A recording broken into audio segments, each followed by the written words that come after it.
இணைஞ்சல் கூடி இருக்குமே அன்பான உறவுகளை ஆகா கல்யாணத்தில் பார்த்தீங்கன்னா இங்கே மகா சூர்யா எல்லாரும் அப்படியே கமிட்டி போட்டு பேசுகிறாங்க. பிரபாவும் பேசுகிறாங்க, விஜயும் பேசுகிறாங்க. அவள் உண்மையான சர்டிஃபிகேட்னு சொல்லிட்டு யார்கிட்டயோ டாக்டர்கிட்ட சர்டிஃபிகேட் எடுத்துகிட்டு வந்து காமிக்கிறா. இப்போ என்ன பண்ணலாம் அப்படிங்கிறாங்க. ஓன் டாக்டர் என்ன சொன்னாங்க? அவள் கற்பம் இல்லைன்னு தான் சொன்னாங்க நீ அப்படின்னு இங்கே விஜய் சொல்கிறாங்க. அப்புறம் ஏன் நீ ஏன் பயப்படுற? இப்போ அவன் உன்னை சர்டிஃபிகேட் கொண்டாந்து கொடுத்துருக்காளே, இப்போ என்ன பண்ணுறது அப்படிங்கிறாங்க. நீ ஒழுங்காக கூட்டிகிட்டு போனில, நீ ஏன் அப்படி நாடகம் ஆடின? அப்போவே டாக்டரை வச்சு சொல்ல சொல்லி அவளை மூஞ்சி முகத்திரை கிழிச்சு அனுப்பியிருக்கலாம்ல அப்படிங்கிறாங்க. இப்போ என்ன பண்ணுறது? பார்க்கலாம் எத்தனை நாளைக்கு பொய் வேஷம் தெரியாமையா போயிடும் அப்படிங்கிறாங்க. அப்புறமா பார்க்குறாங்க, அடுத்து வந்து சித்ராதேவிட்ட ஏற்றி விட்டுட்டு பேசிக்கிட்டு இருக்கிறாங்க. அப்படியே பார்த்துட்டு ஆடி போகிறாங்க இங்கே பிரபா. ஓ, இன்னும் உனக்கு தொடர்பு இருக்கா? உனக்கு இருக்குடி. இனிமே இந்த ஜென்மத்தில் நான் என் விஜயை விட்டு கொடுக்க மாட்டேன்டி. நீ கற்பமே இல்லைங்கிறது உறுதியாயிடுச்சு. நீ இந்த குடும்பத்தை கெடுக்கிறதுக்கு தான் இங்கே வந்திருக்கேன்னு எனக்கு நல்லா தெரிஞ்சு போச்சுடி அப்படின்ட்டு அப்படின்னு சொல்லி திரும்ப கரெக்டாக பார்க்குறாங்க மகாவும் விஜயும். பார்த்த கையோட பிரபா இப்போவாது நம்புறியா அவள் நாடகம் ஆடுறான்னு? ஆமாம் அக்கா, நான் நம்புறேன்க்கா. விஜய் என்னை மன்னிச்சுங்க விஜய் அப்படின்னு ஓடி போய் கட்டி பிடிச்சிக்கிறாங்க. அப்படியே சந்தோஷம் தாங்கலை மகாவுக்கு. பிரபா நீ உண்மையை நம்புறியா? ஆமாக்கா, அவள் என்ன பேசினா தெரியுமா? அவள் அப்படியே நம்ம சித்ரா அத்தைக்கிட்ட தான் பேசிக்கிட்டு இருந்தா. கண்டிப்பாக நான் பிரபா மனசில் நான் நஞ்ச கலந்து அவளை இந்த முண்டிலன்னு ஆக்கிடுவேன். அவள் ஆடிக்கிட்டு தான் இருக்கா, மனசு ஊசலாடுது. அப்படியே விஜய் வந்து எனக்கு தான் என் பக்கம்தாங்கிறத நான் நிரூபிப்பேன், கற்பமாக இருக்கேன்னு சொல்லி நிரூபிச்சு அதுக்குள்ளே அவன் கூட ஒன்று சேருவேன். அவன் ரொம்ப பண்ணுறான் அப்படி இப்படின்னு சொல்லிக்கிட்டு இருந்தா தெரியுமா? இது தெரியாமல் நான் விஜயை தப்பாக நினச்சிட்டேனே அப்படின்னு சொல்லி அழுகுறாங்க, ஃபீல் பண்ணுறாங்க. இது புரிஞ்சுக்காம நான் தப்பாக நினச்சிட்டேனே அப்படின்னு எப்போ நீ உணர்ந்தியே அதுவே சந்தோஷம் அப்படிங்கிறாங்க. இங்கே பார்த்தா கோட்டீஸ்வரி அவங்க எல்லாரும் பயங்கரமாக கலக்கிக்கிட்டு இருக்காங்க. கௌதம வந்து சித்ராதேவியும் எப்படியாவது இவங்களை வீட்டை விட்டு விரட்டணுமே அப்படின்னு பிளானை போடுதுங்க. ஆனால் இன்னைக்கு யாருக்கெல்லாம் ஐஸ்வர்யா ஒரு அறை கொடுத்தாங்க பாருங்க. கௌதமுக்கு செம்ம அறங்க. ஆமாம், நான் தாண்டி உங்கள் இதை உன்னை மென்டல் ஆகிறதுக்கு மருந்து கொடுத்தேன், என்னடி பண்ணுவேன்னு கேட்டால் எப்படி விடுவாங்களா என்ன? சும்மா செம்ம வீர பெண்மணிங்க ஐஸ்வர்யா. கொடுக்குறாங்க ஒரு குடுப்பு, கொடுத்தோன்னு ஆடி போகிறாரு. ஆனால் பதில் திருப்பி அடிக்க முடியல. என்ன என்னை அடிக்கிற அப்படிங்கல. அப்புறம் என்ன தைரியம் தான் நீ எங்கிட்டே சொல்லுவியா அப்படிங்கிறாங்க. ஆத்தாக்கரை அடிக்க வர்றா. இங்கே அவங்க அப்பா அக்கா எல்லாம் இருக்கிறாங்க, விடுவாங்களா என்ன?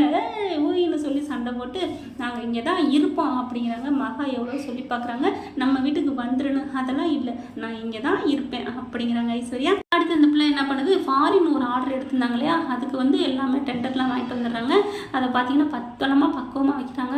அதை பார்க்குறாங்க அப்படியே அனாமிகா. ஆஹா, இதை எப்படியாவது நம்ம காடு மாற்றணுமே அப்படின்னு நினைக்கிறாங்க. அடுத்து பார்த்தா அங்கே கரெக்டாக சித்ராதேவி கால் பண்ணுது. இதுங்க ரெண்டும் கீரி பாம்மா தான் இருக்குதுங்க. ஏன்னா கால் பண்ணுறாங்க, அனாமிகா எடுக்க மாட்டேங்குது. காசுக்கா கேட்பாளோ அப்படின்னு. அதுக்கப்புறம் அட்டன் பண்ணிட்டேன்.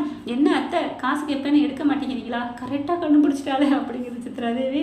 அடுத்து பார்த்தா இங்கே பாரு அனாமிகா, நான் சொல்கிறத கேளு. இந்த ஃபாரின் ஆர்டர் இருக்குல்ல, அதை எப்படியாவது தடுத்து நிறுத்தணும். அது மட்டும் ஆர்டர் கிடச்சிருச்சு, அவள் பல கோடிக்கு அதிபதி ஆகிடுவா. அந்த பிரபா வீடு குடும்பமே, மகாவும் சரி சூர்யாவும் சரி எல்லாம் பணக்காரில் வந்துடுவாங்க.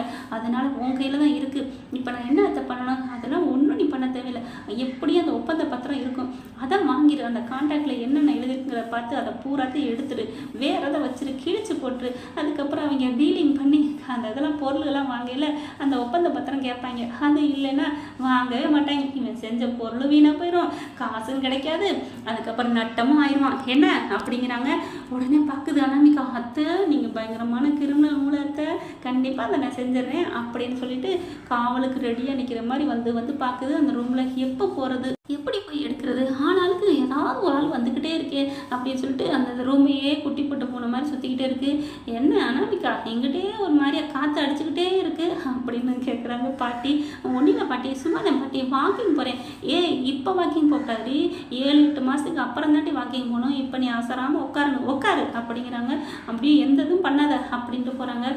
இந்த கிளை வேற அப்படியே சொல்லிட்டு கரெக்டாக அந்த இதை எப்படியாவது எடுக்கணும் அப்படின்னு பிளானை போட்டுட்ருக்காங்க. கரெக்டாக அடுத்து என்ன பண்ணுறாங்க, நம்ம அனாமிகா அப்படி உள்ளார பூந்துடுறாங்க. ஆள் அப்போதைக்கு கரெக்டாக வந்துருச்சு. வெளியில் ஃபோன் வருது, போயிடுறாங்க.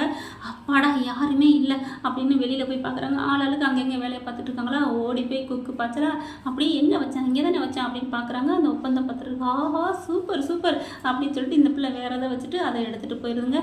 இதை வச்சு என்ன கிழிக்க போகிறீங்களா? நான் கிழிக்கிறேன் பாரு அப்படின்னு சொல்லி கிழிச்சு சுக்குநூறாக்கி கொண்டு என்கிட்ட தூக்கி போட்டுருதுங்க. போட்டதுக்கப்புறம் அப்பாடா எல்லாம் சும்மா கிளாப்ஸால் அப்படின்னு சொல்லிட்டு சந்தோஷம் சந்தோஷத்தில் சித்ராதேவிக்கு ஃபோன் அடிச்சு, அத்தை இந்த மாதிரி எடுத்து கிளாஸா சுக்கு ஆகிட்டேன்ல, சூப்பர் அனுப்பிக்கா உன் அக்கௌண்ட்டுக்கு நான் இப்போ ஒரு 10 லட்சம் அனுப்பி விட்றேன். அத்தை 10 பைசா கூட இல்லை, நீங்கள் 10 லட்சம் அனுப்புறீங்கிறீங்க அப்படின்னு கேட்டோன்னா, ஐயோ இப்போ இதெல்லாம் முக்கியமா, சரி விடு அனுப்புகிறேன் அப்படிங்கிறாங்க. சரி அத்தை அப்படிங்கிறது. ஐயோ டேய் அனாமிகா சூப்பர் காரியம் செஞ்சுட்டாடா அப்படின்னு சொல்லிட்டு சந்தோஷமாக ரெண்டும் சொல்லிக்கிட்டு இருக்குதுங்க. அதையெல்லாம் கேட்டுட்டு எப்படியோ ஐஸ்வர்யா ஆடி போகுது. என்ன நடக்குதுங்க அப்படின்னு சொல்லிட்டு வேகமாக கால் பண்ணுறாங்க சூர்யாவுக்கு. என்ன சூர்யா இந்த மாதிரி பேசிக்கிட்டாங்களே நிஜமாவா அப்படிங்கிறாங்க. சூர்யா சிரிக்கிறாரு. என்ன சூர்யா, ஏன் ஐஸ்வர்யா கவலைப்படாதீங்க அப்படிங்கிறாங்க. என்ன ஆச்சு, கண்டிப்பாக டெண்டர் கிடைக்கும், நம்ம தான் பொருள் எல்லாத்தையும் தான் கொடுக்க போகிறோம், நம்ம ஓஹோன்னு தான் வரப்போகிறோம் அப்படிங்கிறாங்க. என்ன அப்படிங்கல அப்போ தான் சொல்கிறாங்க, ஏன்னா நான் அது வாங்கிட்டு வரும்போதே பார்த்துட்டேன், அவள் அப்படியே பார்த்துட்டு இருந்தா, இந்த வேலை ஏதாவது பண்ணுவா அப்படின்னு தெரிஞ்சுதான் வேறு ஏதாவது வச்சுக்கிட்டு ஒரிஜினல் நாங்கள் பத்திரமா வச்சுருக்கோம்ல, பத்திரமாவா எங்கே அப்படிங்கிறாங்க. வேற எங்கே வைக்க போகிறேன், அனாமிகா ரூமில் அனாமிகா பெட்டுக்கு அடியில் தான் வச்சுருக்கேன், அவள் அதுக்கு கீழெல்லாம் பார்க்க போகிறதில்ல, அதனால் அங்கே தான் பத்திரமா இருக்குது, கவலையே பட வேணாம் அப்படிங்கிறாங்க. ஐயோ சூர்யா சூப்பர் சூர்யா, அப்போ அவள் எடுத்து கிழிச்சு போட்டது டம்மியா? ஆமாம், இப்போ நீ யார்ட்டையும் சொல்லிக்க வேணாம், ஆர்டர் கிடச்சதுக்கப்புறம் ஒதுங்கிக்கட்டும், நம்மளும் ஒன்றும் தெரியாத மாதிரி இருப்போம் அப்படிங்கிறாங்க. சூப்பர் சூர்யா அப்படிங்கிறாங்க. சரி அவளுக்கு அடியில் வச்சுருக்கீங்களா, அதை போய் எடுத்துகிட்டு வந்து இப்போ வைங்க, ஏன்னா இன்னி வந்து தேட மாட்டால. ஆமாம் ஐஸ்வர்யா கரெக்டு, இதுக்கு தான் ஐஸ்வர்யா வேணுங்கிறது அப்படின்ட்டு போகிறாரு. போயிட்டு பார்த்தா கரெக்டாக போகிறாரு, எடுக்கிறாங்க, அவங்க பெட்டுக்கு அடியில் இருக்குது. சூர்யா அந்த அக்ரிமெண்ட் பேப்பரை பத்திரமா எடுத்தாந்து வச்சிடறாங்க. இங்கிட்ட அனாமிகா என்ன பண்ணுறாங்க, இதோட இவங்களை விடக்கூடாது, சும்மாவே விடக்கூடாது அப்படின்னு சொல்லிட்டு செம்ம காண்டாகிறாங்க. இங்கே பிரபா என்ன பண்ணுறாங்க, இங்கே விஜய் மேலே ரொம்பவே பாசம் வச்சிடுறாங்க, நம்பிக்கையும் வச்சிடுறாங்க. அதனால் தனியாக போய் பேசுகிறாங்களா, அதை பார்த்துட்டு இங்கே அனாமிகாவுக்கு வயிறு எரியுது.